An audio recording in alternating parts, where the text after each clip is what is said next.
Y voy a llamar a escenario a nuestros 3 ponentes para esta mesa redonda, que espero que os puedan dar muchos buenos consejos para cómo hacer buenas inversiones, muy importante, comenzando con Enrique Marazuela. Un aplauso para ellos, por favor. Ahí si quieres, mira, te lo dejo este sitio y me voy a poner la vuelta. Siéntate aquí. Fernando de Roda, por favor. Siéntate. E Isaac Benzaquén. Sí, perfecto. Perfecto. No sé si tenemos otro micro más. ¿Sí? Genial. Os voy a dar un micro a cada uno. Yo estoy microfonado ya.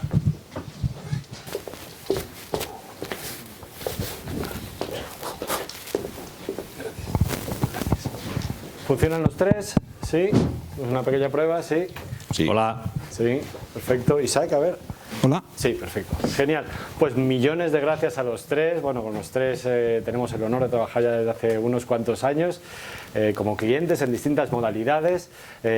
Así que bueno, yo os voy a invitar primero a una breve síntesis, porque soy gente con muchísima trayectoria en el mundo de las inversiones, pero en particular vuestra trayectoria profesional, y enfocando aquellas partes que veis como más interesante en cuanto a experiencia en alternativos.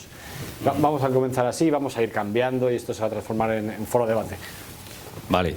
Yo lo primero, bueno, voy a decir lo que hago ahora mismo, porque parece que como si no lo oculto. Ahora trabajo de vicerrector en la Universidad Pontificia Comillas, que a lo mejor no suena mucho, pero si os hablo de escuelas que tenemos como puede ser ICAI y ICADE, pues ya os suena un poco más, ¿vale?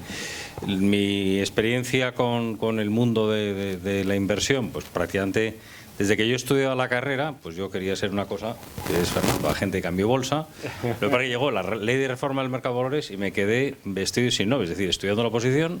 Fui un día al preparador y me dijo que adiós. Pero desde entonces estaba metido en el mundo de las inversiones en muchos lados. Yo el título de director de inversiones me lo pusieron con 20 y tantos años y me lo he quitado cuando he salido de BVA hace 2 años.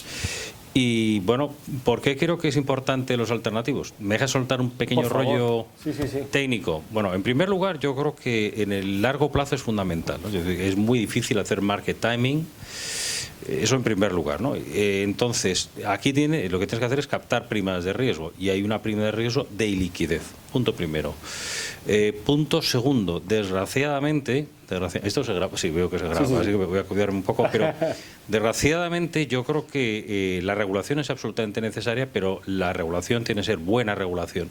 Y creo que no se está haciendo buena regulación. Y lo digo, por ejemplo, los que estáis más metidos en compañías cotizadas, habéis visto que con todas estas leyes que han hecho, el análisis ha caído de una manera espectacular. Muchísimas compañías han quedado sin análisis y desde luego la riqueza de análisis que había cuando yo tenía 30 y tantos años ha desaparecido de la faz de la tierra. Es una pena. No solamente la gestión pasiva, sino que es una mala regulación, ¿vale? O una, y no mala, sino una regulación que no ha sido la idónea, ¿no? Entonces yo creo que para captar muchas oportunidades de inversión, es decir, de las pocas cosas que vemos en finanzas que la diversificación nos añade valor, es que te tienes que meter en el mundo de los activos privados, ¿vale? En 6 distintas formas. Entonces yo creo que eso es la importancia, y además me da la sensación que tiene que ir a más. Tiene que ir a más, pues porque ahora mismo cuando tú quieres con unas compañías, no solamente el early stage, sino también en ciertos modelos, en ciertos momentos, ya no vas a los mercados a hacer una IPO ni cosas de estas. Es que la gente ya va directamente a los inversores, a los fondos, al private equity, y es una pena, porque las ventajas de los mercados públicos era la protección del inversor, y por intentar hiperproteger al inversor, al final lo que estás haciendo es expulsar las compañías, las oportunidades que se están yendo al mercado privado, con lo cual hay que estar en mercados privados. No, por favor, yo estoy también microfonado, ¿verdad?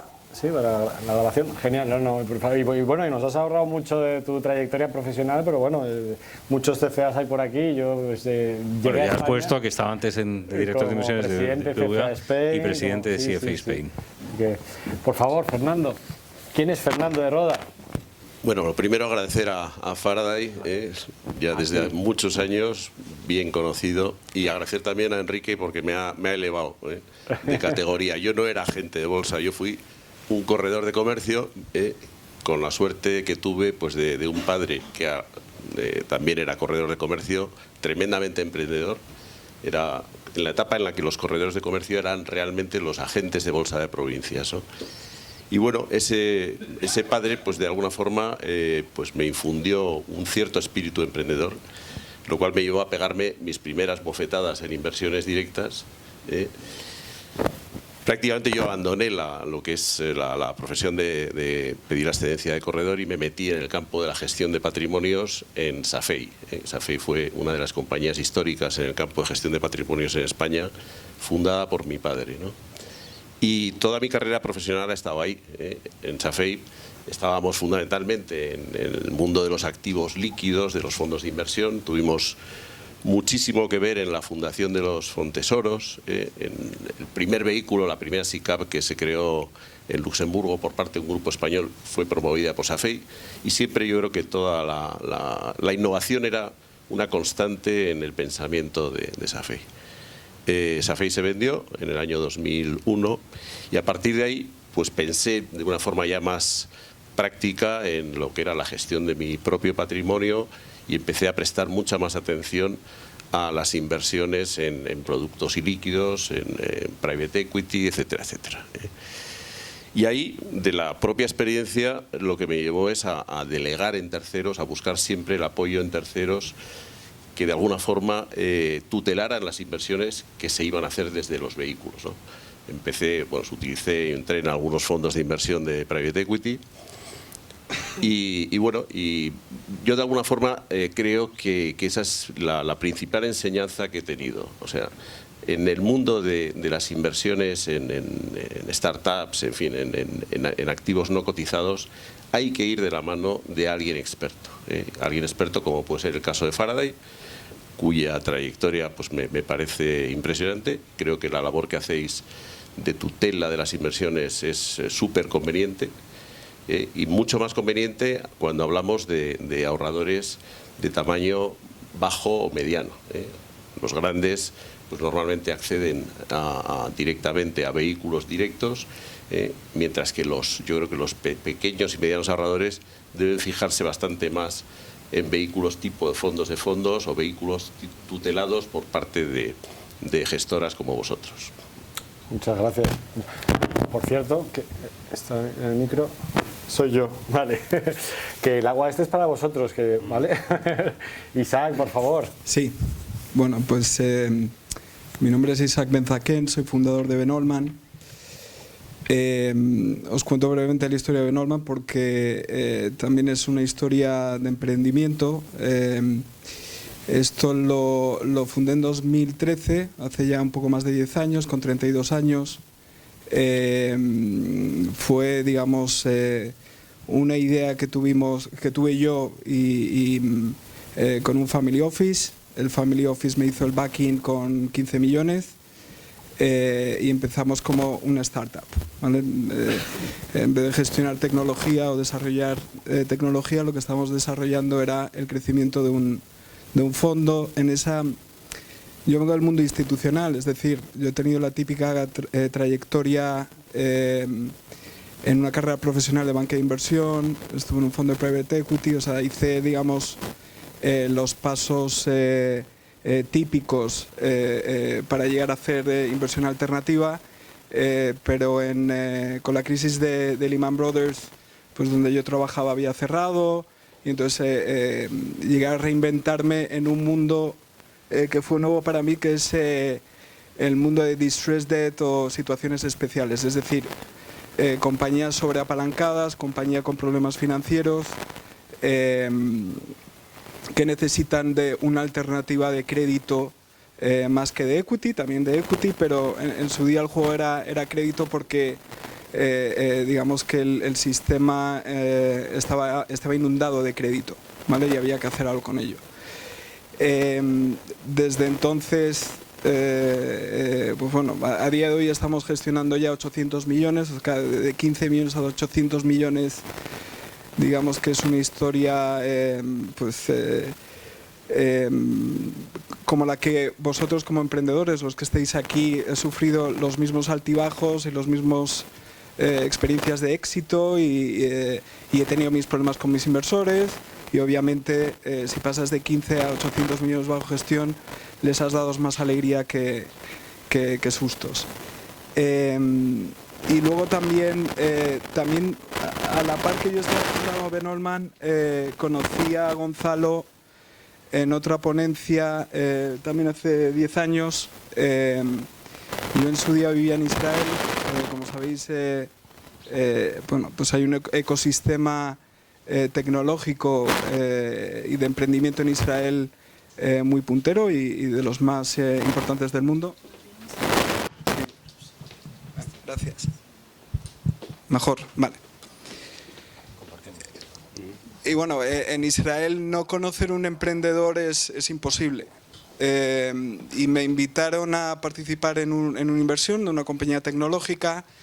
Yo no tenía absolutamente ninguna experiencia en inversión de venture capital o de tecnología, pero bueno, me animé y tuve la suerte de que a la primera hice un buen exit, ¿vale? Multipliqué por 4 en un año y eso pues bueno, me dio la curiosidad por también pues ver un poco el mundo de venture capital más en detalle.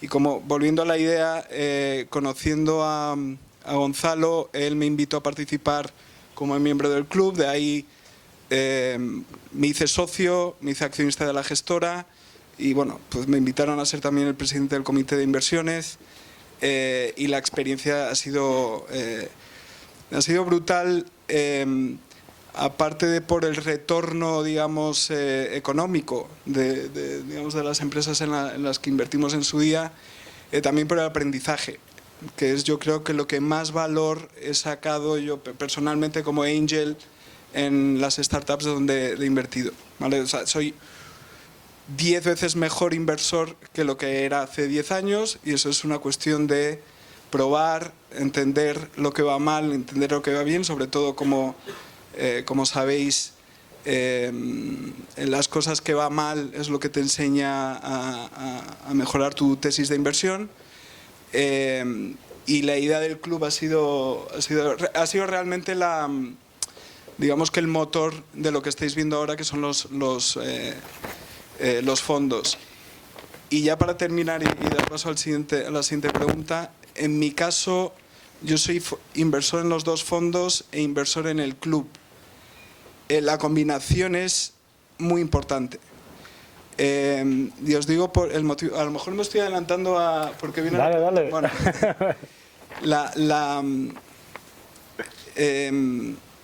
o sea, yo como todo he tenido grandes exits y grandes inversiones y he tenido inversiones horrorosas dentro, digamos, de la vida del club. Y yo al principio era de los que invertía prácticamente en todo. Es decir, oportunidad que venía, oportunidad en la que invertía, porque al final eran buenas ideas y en el momento que invierte Faraday es en un momento muy incipiente en el que ya hay algo de tracción, ya hay ventas, ya hay algo de flujo de caja, aunque al final el bottom no es negativo, pero tienes un poco de top line. Y bueno, pues como prácticamente las ideas todas eran buenas, invertí prácticamente en todo. Entonces al final me di cuenta de que había ciertos nichos donde me había ido mal, saqué mis conclusiones a partir, digamos, de los primeros 3-4 años donde tenía que ir enfocando mi inversión y ahora mi ratio de acierto es mucho mayor, ¿vale? Es cierto que conforme te haces más selectivo pierdes oportunidades que han ido muy bien, pero en la que no te metiste porque te has hecho más selectivo y te dejas llevar por la experiencia. Entonces es importante también del fondo, porque con el fondo te aseguras que aquellas que has perdido porque no has seleccionado desde el club, las sigues capturando a través del fondo. Por eso yo en mi caso, la combinación es muy buena porque tienes la parte pasiva del fondo que capturas todo lo que hace Faraday y también tienes la parte activa que es seguir la startup, seguir la evolución, ver lo que está pasando teniendo acceso al equipo, que es muy importante. Os tenéis que dar cuenta que Faraday da una solución a los inversores privados que no la da ningún fondo. Es decir, hay grandes fondos, Sequoia y Battery Ventures, o sea, y muchísimas megafondos en Silicon Valley, que ninguno de nosotros tendríamos acceso. Estoy hablando de ninguno de nosotros en esta sala, ninguno de nosotros. Son fondos que mínimos tickets son 30, 40 millones, mundo institucional, y no le interesa ni abrirnos la puerta. Entonces, ya voy a terminar, digamos que el nicho que cubre Faraday es un nicho que es necesario y que mi experiencia ha sido maravillosa. Muchísimas gracias, Isaac. Y yo creo, bueno, y es importante, ¿no? Por los dos motivos, es decir, presidente de nuestro comité de inversiones, pero estamos hablando de que nosotros no somos de la cultura del pelotazo. Es verdad que en este tipo de empresas, cuando te va bien, multiplicas por mucho, pero todos los han repetido uno tras otro, los emprendedores los habéis visto, es esfuerzo, trabajo, ¿vale? Sí es la idea tiene que estar bien enfocada, tiene que haber una experiencia de industria, tiene que haber un conocimiento, pero tiene que haber ese trabajo y ese tiempo. Hablábamos de 5 o 7 años, ¿no?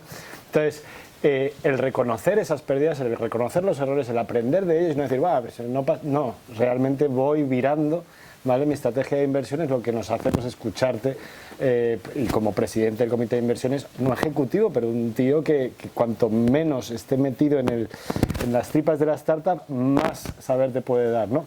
Y luego por la parte del distress debt, que es el éxito de Ben Ollman, pues las situaciones que debes de haber vivido durante... No, es lo contrario al... Pues ese consejo de sabios cuando las cosas van mal, decir, oye Isaac, oye Juan, que tenemos un problema, hemos pensado en esta solución y en esta, ¿tú cómo lo ves? Y dice, pues no se te ha ocurrido esta tercera. Y dice, joder, qué bien, ¿no? Entonces eso pues nos viene muy bien y millones de gracias, Isaac, también por hablar también de nosotros, ¿no? Vamos a entrar en esto de los activos alternativos, ¿no? O sea, para todos, aquí hablamos de los no alternativos, serían renta variable, ¿vale? Acciones en bolsa, fondos cotizados, renta fija. Mucha gente mete inmobiliario también como no alternativo por estar tan acostumbrados a tal. Mucha gente sí lo mete como, bueno, no es líquido. No, probablemente sea más líquido que tal, pero vamos y si queréis, giramos, comienzas tú ahora, Isaac. Entonces, ¿cuáles son para ti los 2-3 principales activos alternativos que el pequeño, mediano ahorrador que decía Fernando debería de tener en mente, ¿vale? ¿Y cómo sería incorporarlo en una cartera que aspire a tener una diversificación consecuente, ¿no? A ver, el mercado de alternativos es mucho más grande en clases de activos de lo que era hace a lo mejor 10 años y va a ir evolucionando cada vez más, sobre todo porque se está dando acceso también al retail, a los pequeños inversores, ¿vale? Yo creo que en alternativos, y lo decían mis compañeros anteriormente, hay dos formas de verlos, de forma pasiva y de forma activa, ¿vale? De forma pasiva estoy de acuerdo que lo mejor es ir a estrategias de fondo de fondos, a grandes firmas con gran infraestructura, a casas de banca privada que te pueden dar un asesoramiento simplemente para conseguir algo más de alfa en tu cartera, ¿vale? Y la otra es digamos la inversión activa. La inversión activa, hoy en día, como he dicho anteriormente, el inversor más pequeño cada vez va a tener más acceso. Y yo lo que diría es, más que por teoría económica, que hagáis lo que os guste. Es decir, si es activo, no os metéis en real estate porque habéis escuchado o habéis leído en el periódico que el real estate va a subir, ni tampoco metéis en private equity porque vuestra prima os ha dicho que invierte en private equity. Es decir, si es de activo tenéis que buscar un nicho de mercado que os guste. Si os gusta el emprendimiento, os gusta la tecnología, Venture Capital sería el lugar donde tendríais que actuar. Si os gusta el inmobiliario, hay muchas formas de invertir en alternativo en inmobiliario, pero yo diría que de forma activa busquéis algo que os atraiga y de forma pasiva busquéis a un experto. De alguna manera, es que además dar en proporción y tal, depende muchísimo de tu patrimonio total, de tu capacidad de generación de ingresos a futuro. Bueno, esto no lo tenemos ahí de CFAs metido a fuego, ¿no? Pero... Yo eso se lo dejo a los gestores de patrimonio, que seguro que... Fernando, sí. Para ti, principales activos y cómo atacarlos. Yo, siguiendo con lo que comentaba Isaac, yo creo que todo aquel que tiene un espíritu emprendedor probablemente está más volcado hacia una inversión activa, directa. Pero eso requiere que no solamente trabaje Faraday, sino que el propio inversor se estudie todos los papeles de Faraday, etcétera, etcétera. O sea, yo creo que aquel que mantenga una posición activa tiene que implicarse en el seguimiento de las compañías, etcétera, etcétera, ¿no? Yo creo que para el inversor más de la masa media de nuestro país, yo creo que las soluciones tienen que venir siempre de la mano de vehículos, y cuanto más diversificados mejor. Cuanto menor es el patrimonio del cliente, sería más conveniente el entrar en fondos de fondos que a lo mejor en definitiva están invirtiendo en 400 compañías, ¿no?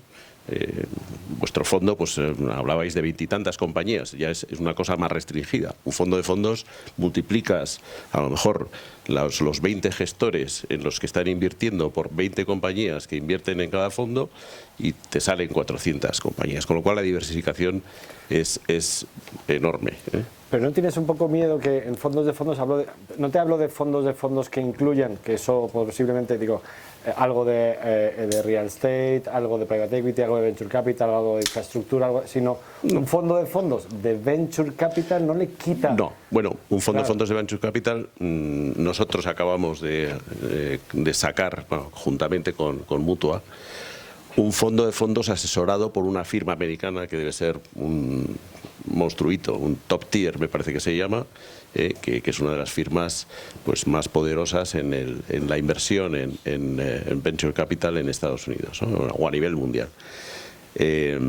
Hombre, yo creo que para inversores más avanzados el entrar en un fondo de esos es quizás la forma más adecuada para jugar en ese terreno, ¿eh? Para el resto de los mortales, yo creo que los fondos de fondos serían el vehículo más conveniente.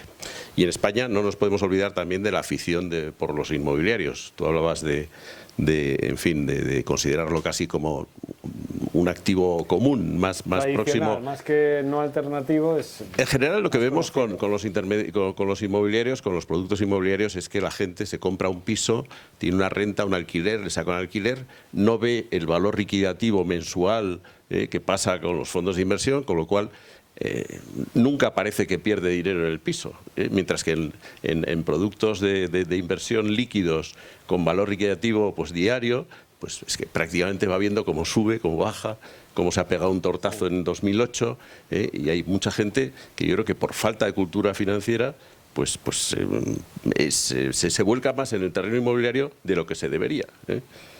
Yo creo que de ahí... Es que en España está demasiado... Sí. Yo creo que... la cartera del mediano inversor. Sí, yo creo que en general en España hay una afición por los inmuebles impresionante, ¿eh? Enrique, principales activos alternativos para ti, ¿cuál debería atacar el mediano ahorrador? Clarísimamente equity, es decir, hay muchos más, evidentemente, tienes deuda privada, etcétera. Para decir que no me parece un activo alternativo, a mí los hedge funds no me parecen un activo alternativo. Los hedge funds. Los hedge funds. Vale, es decir, ¿por qué? Porque son estrategias de inversión. Sí. Es decir, que al final, según el activo subyacente y la habilidad del inversor, no me quiero meter aquí en technicalities, pero bueno, eso lo excluyo como activo alternativo. Es decir, yo creo que el inmobiliario le podemos dar ese carácter de activo alternativo. Para mí, clarísimamente, en equity, sobre todo porque yo creo que al final aquí es donde hay un cierto valor de la gestión activa. Desde luego yo no me metería en private equity, es decir, haciendo ahí comprando un índice ni cosas de estas. Prefiero ver un gestor, sobre todo porque la diferencia entre el gestor bueno y el gestor malo, bueno, ya lo sabéis. Incluso la diferencia que ha habido de rentabilidades según las añadas, como los vintage, ¿no? Sí. Las añadas. Entonces, yo creo que es fundamental. Hay un gran valor de la gestión activa Y yo creo que y también, bueno, hay rentabilidades atractivas. Bueno, el distressed debt me parece que también es un activo bastante interesante. Es decir, desgraciadamente, porque yo creo que los mercados públicos tienen una función muy buena, pero que van a quedar cada vez más alejados, hay que estar en todas las clases de activos, de los activos alternativos. Cuanta más diversificación, mejor. La diversificación añade valor, cabo, no es porque yo os pondría una formulita matemática, pero vamos, basta con que la correlación entre dos clases de activos sea inferior a 1 para que la diversificación añada valor. Eso hablamos mucho con Álvaro, ¿verdad? No, y es que la diversificación 1 no existe en la naturaleza, ni siquiera Banco Santander, pongo por ejemplo, con respecto a su futuro comprado tiene correlación 1. Tiene un 0,90 y muchísimos, pero no es 1.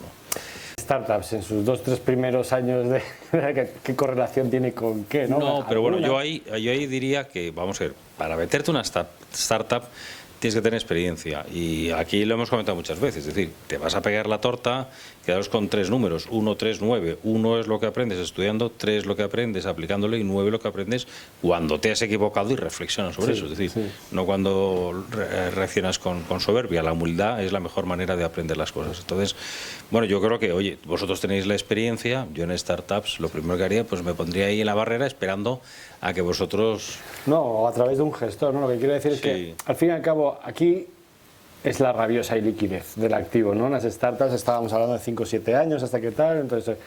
Pero, por el otro lado, lo que tenemos es esa descorrelación con tus otros activos, ¿no? Al meterte a través de nosotros, y gracias por ello, en los fondos diversificados en donde confías en el gestor, dices, bueno, pero esto... Yo soy inversor en los dos fondos, pero no en el club, porque soy un vago. Es decir, no un vago, no tengo tiempo y no tengo... Si no me miro las cosas, prefiero confiar en mi gestión a un tercero. Sí. Igual que los terceros han confiado la gestión en mí. Bueno, entendiendo además, vamos a pasar a la siguiente pregunta, pero yo creo que es relevante además... A ver. Aquí. Entonces, nosotros somos inversores a largo plazo, yo diría la mayoría de activos alternativos. Nadie, pues, sé que has hecho alguna operación interesante de menor plazo y tal, pero la mayoría de activos ilíquidos no se compran para venderse al mes siguiente, ¿no? Son inversores de largo plazo. Pese a ello, te estábamos comentando que hay un entorno muy específico, macroeconómico, geopolítico actual. Entonces, ¿veis alguna ventaja para alguno de estos activos alternativos tipo en el entorno actual que debamos de considerar más que otros? Empiezo yo y hacemos luego. Sí. Pues yo creo que el entorno ideal. ¿Por qué? Porque bueno, estamos en una especie de Goldilocks, es decir, ni crecemos mucho de tal manera que tienen que subir de una manera espectacular los bancos centrales, pero sí seguimos creciendo. Yo creo que por otra parte los tipos de interés, bueno, no están demasiado altos, es decir, cuando me decían, oye, es que han subido no sé cuántas subidas ha hecho los tipos de interés más altos en 15 años. Pues los que peinamos canas, a mí me gustaría peinar alguna más, porque más bien lo que tengo es calva, pero los que peinamos canas, acuérdate, en los años 80 la primera emisión de letras del Tesoro fue el 15%. Yo he visto bonos del gobierno emitidos a 10 años por encima del 16%. ¿Vale? Entonces, te digo, los tipos de interés actuales, si una compañía no es capaz de pagar el coste de la deuda, el 5%, pues como decía aquel, eso no es negocio ni es nada. Es decir, simplemente pues, los beneficios se los hace el director financiero, ¿no? Entonces, yo creo que el entorno actual es bastante bueno. El gran miedo que tengo, ¿vale? El gran miedo que tengo, por una parte, yo no sé si esa inteligencia artificial va a generar tanto valor como el que está poniéndose ahora mismo en el precio de mercado. Mucho más. Bueno, yo creo que tenemos la amenaza de lo que pasó con las .com el año 2000. Lo que pasa es que aquí es muy distinto. Esto está concentrado en 7 grandes. Aceptemos 7 grandes porque hay veces que unos están mejor, otros están peor, pero aceptemos pulpo como animal de compañía, que esas 7 grandes, y que sí es verdad que te hace falta invertir mucha pasta, dimensión, posición previa para aprovecharte de la inteligencia artificial. Y luego la segunda cosa voy a decir 3, que me preocupa es el inmenso nivel de deuda y el haber perdido el miedo al nivel de deuda que tenemos. Ya tuvimos un shock. La crisis del 2008, para los que estábamos en los mercados, empezó en el verano del 2007. Y luego la tercera cosa que me preocupa también son las tensiones políticas que tenemos ahora mismo, sobre todo en Occidente, que es quien ha marcado un poco la línea, y tensiones políticas en Occidente pues han acabado en incidentes gordos. Recordemos las 2 guerras mundiales que hemos tenido en el siglo XX. Yo creo que el momento también es muy favorable como consecuencia de las perspectivas de bajadas de tipos de interés que todavía quedan por venir. En el mundo del venture capital, pues es posible que como consecuencia de la crisis que hubo del banco en Estados Unidos, en fin, y todas las dificultades que están teniendo las compañías, yo creo que se encuentran en una situación que realmente yo creo que puede haber muy buenos precios para entrar. Ahí la cuestión también ya no es solamente diversificación de la mano de gestores, sino también el hacerlo de una forma escalonada. O sea, aquí no se puede coger e invertir ya todo el dinero que se tiene previsto para este tipo de inversiones de una sola vez. O sea, lo que conviene es ir graduándolo a lo largo del tiempo, pues porque yo creo que la bola de cristal no la tenemos ni en los mercados líquidos ni en los ilíquidos nadie, ¿eh? Entonces, diversificación tanto de gestores o de empresas invertidas como de momentos en los que efectuar la inversión. Y ahí yo creo que va a ser muy importante también la actitud de todos aquellos que nos estamos dedicando a acercar inversores hacia este tipo de productos, ¿eh? Sería demencial que se pudiera repetir, en fin, la actitud de comercializadores como pasó a finales de los 2007, 2008, luego con todas las obligaciones subordinadas de los bancos, etcétera, etcétera. Eso yo creo que hay que cortarlo absolutamente de raíz. Como sabéis, la economía es cíclica. Entonces, yo, de hecho, lo que hacemos nosotros nos basamos en ello.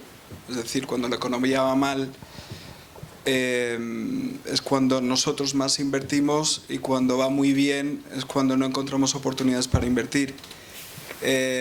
Y como sabéis, los fondos típicamente son 8 años, la mayoría tienen extensiones hasta 2 o 3 años. Estamos hablando de periodos de 10-11 años. ¿Vale? En 10-11 años hay cambios de ciclo.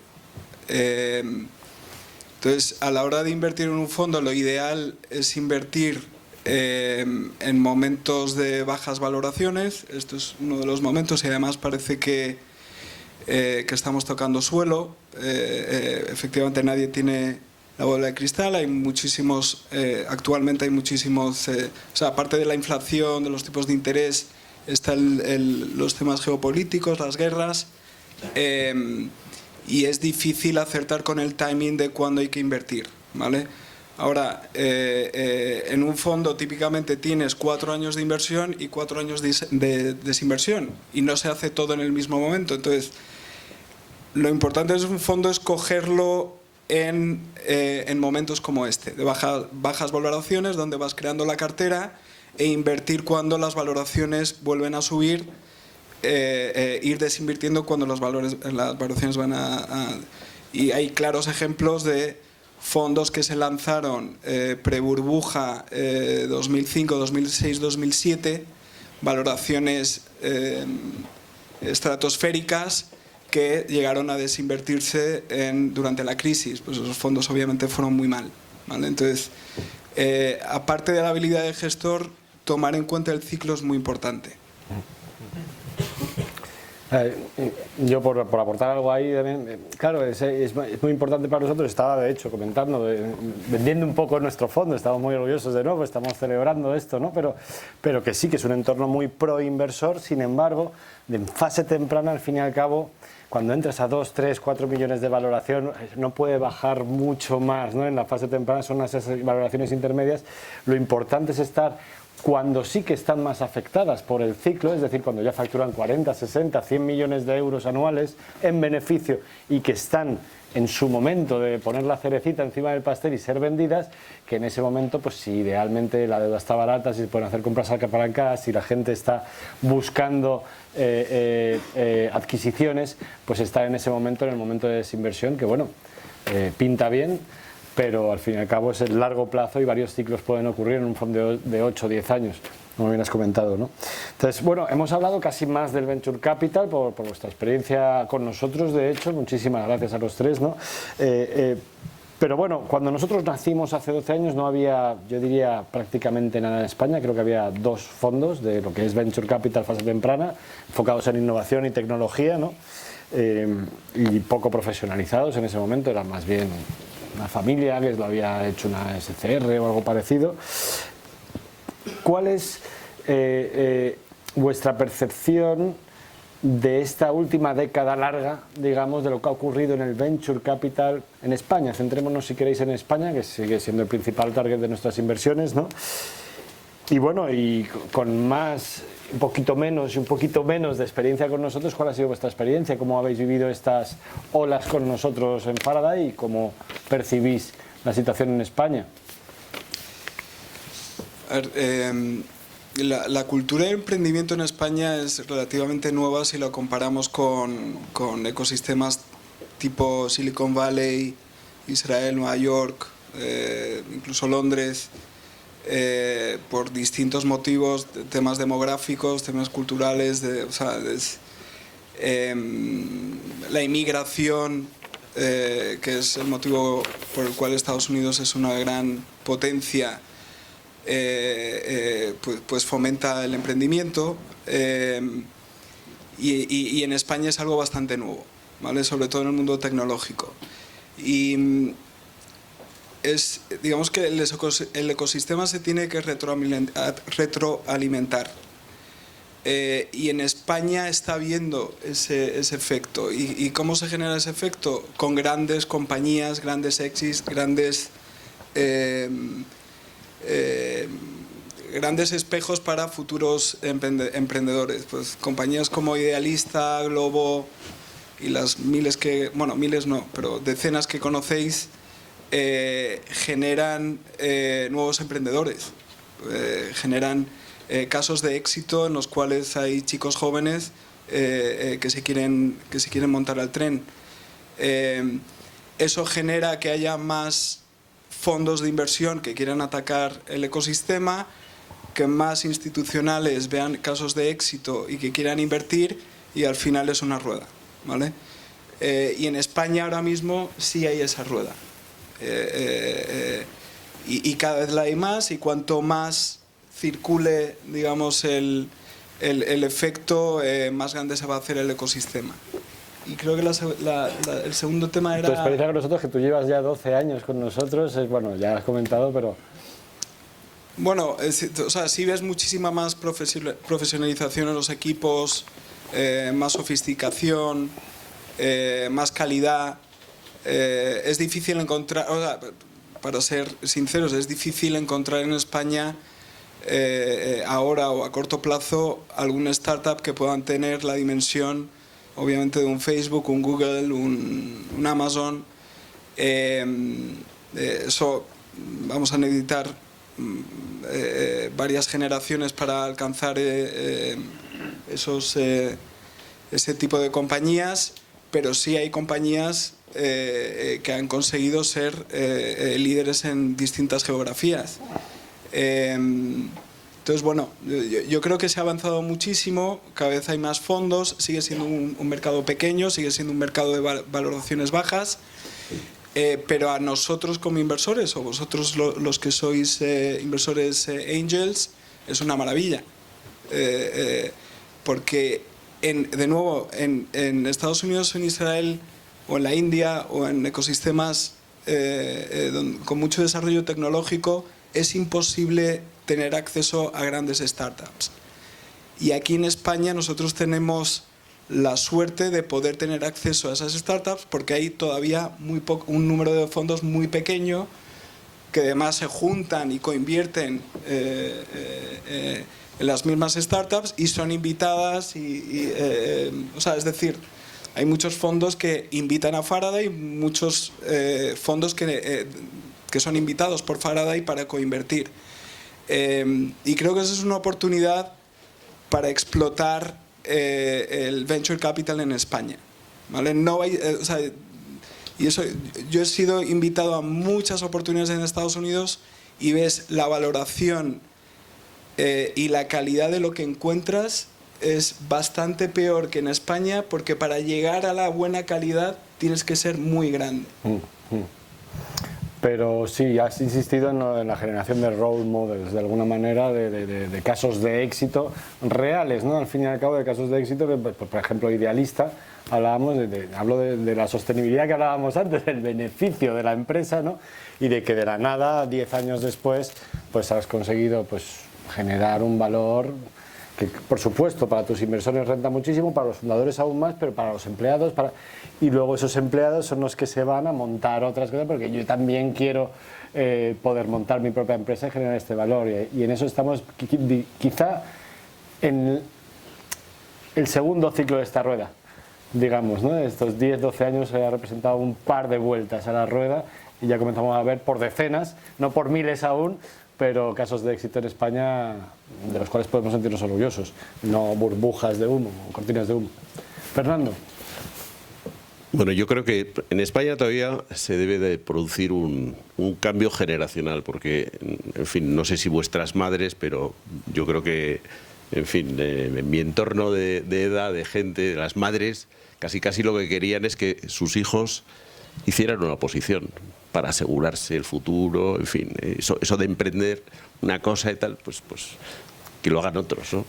Y perdona que te interrumpa, pero dentro de nuestra RSC, que ahora llamarán de cualquier manera, pero desde el principio nuestra vocación también era fomentar ese emprendimiento, y en las universidades, en Murcia, en cualquier lado, pues iba a dar charlas de mejores prácticas a la hora de hacer un plan financiero, de cómo financiar tu propia empresa, de tal y cual. En muchas facultades hacíamos esa pregunta: ¿quién quiere opositar? Yo hacía esa pregunta: ¿quién quiere opositar? Y mogollón de más. Sí, ¿Quién quiere emprender? Facultad de Económicas, ¿eh? Sí. España, yo creo que es el país de la función pública, casi, ¿no? Es que es... Sí. El ideal de las madres es que se saque la oposición tal o sí. saque la oposición cual. Sí. En mi caso, pues a mis hijos, pues yo creo que su madre hubiera deseado que pues, hubiera hecho lo que sea, técnico comercial del Estado pero o inspector de Hacienda. Un poco de ese cambio cultural. No, yo pensé que con la pandemia y tal iba a producirse un incremento muy importante del emprendimiento entre la gente joven. Asomó algo, pero yo todavía, en fin, no soy tan optimista como Isaac. O sea, espero que ese cambio generacional y esos casos de éxito comporten un cambio de la tendencia de la gente joven. Y respecto a la experiencia de Faraday, pues yo creo que hay una cosa que te define, especialmente a ti, y yo creo que lo has transmitido al equipo, y es la pasión que tenéis por el trabajo que hacéis. Y yo creo que eso pues es uno de los elementos fundamentales, no ya solamente en el proyecto de Faraday, sino en cualquier proyecto de startup. La pasión del emprendedor es fundamental para el éxito de la misma. Vosotros, yo creo que estáis contribuyendo enormemente con las ayudas en todo el campo, en fin, desde el campo financiero hasta el control de la gestión, hasta todo este lío que montáis, volcando a los inversores hacia las empresas participadas, ayudando en todo, o sea que me parece fenomenal. Y bueno, mi experiencia pues ha sido la de una persona que no ha tenido el tiempo suficiente para haberme estudiado las inversiones que ibais proponiendo, y por eso pues hice una serie de inversiones, participé en el primer fondo, y la verdad es que yo estoy satisfechísimo de toda la labor. ¿Apuntabas en algún momento qué mejoras se nos ocurren? No sé. Sí. Yo te diría que sigáis haciéndolo lo bien que lo estáis haciendo. Muchas gracias, Fernando. Vamos a ver, yo creo que una cosa, es decir, yo soy el que menos experiencia aparentemente tengo con vosotros, lo que pasa es que por referencias, cuando vas por CFA España, pues todo resulta que invertían contigo, es decir, totalmente no hablas Muchos CFA, no puedo decir los nombres pues porque tengo que guardar su identidad, pero todos, pues oye, no sé qué, pues esta me ha salido bien, esta tal, todos, es decir, de todo, y bueno, a mí se me ponía un poco cara de tonto. Lo que sí que es verdad es que decía, mira, yo no me puedo parar a estudiarme las cosas, a hacer el seguimiento, el follow-up, con lo cual cuando apareció el primer fondo, pues oye, miel sobre hojuelas. Yo creo que hay una oportunidad especial en el caso de Faraday, y no es por hacerte la pelota, no es por hacerte la pelota. No tengo incentivos, es decir, eso clarísimamente, aparte de la posición directa de los fondos. Yo creo que este early stage, tú comentabas antes que era una familia, que además uno de los miembros, o uno de los dos miembros, también es CFA, por cierto, y que yo creo que, digamos que haya tan poco early stage para ciertos niveles como donde está ahora mismo posicionado Faraday, da una oportunidad en un campo Y yo creo que es una oportunidad única, es decir, igual que tú has encontrado compañías que son una oportunidad única, yo creo que la inversión ahora mismo en el poder acceder a ese tipo de inversiones en un mercado que está no demasiado poblado, pues da una oportunidad. Tú comentabas antes los fondos de fondos, anda que no hay, no está, se habla incluso de si hay ahora mismo una excesiva valoración de los fondos, sobre todo de private equity, ¿no? En private debt ya las cosas se miran pero en private equity puede ser, no lo sé, es decir, pero en vuestro caso, bueno, pues oye, Gonzalo es súper conocido en todo el mundo de CFA España, yo lo conozco por referencias. Me parece, reflexionando, me puedo equivocar, pero me da la sensación de que está en un sitio que está poco habitado, con lo cual tienes acceso a muchas más oportunidades, marcando una serie de precios, razonables evidentemente, pero no en un sitio que dices que tienes eso, el FOMO, el Fear to Miss Out, ¿no? Es decir, que yo creo que eso es un poco quizás lo más atractivo. Y luego además, bueno, yo en mi caso me lo das en formato que no tengo que pagar impuestos, que me lo das gestionado y me lo das diversificado. Así que eso es un poco lo que a mí me ha traído. Muchísimas gracias, muchísimas gracias. No, oye, yo Enrique, te describo. Sí, muchísimas gracias a los tres, la verdad. Me encantaría poder profundizar, y además en aspectos más técnicos, con los grandes inversores y financieros que tenemos en esta mesa redonda, pero si no me van a matar porque también querrán tomarse una cañita. Claro. Así que pido un fuerte, fortísimo aplauso para los tres. Y os animo a todos a uniros y conocernos un poquito más. Tenemos cuarto de hora, 20 minutos de retraso, no ha sido demasiado, Nicole nos va a pegar.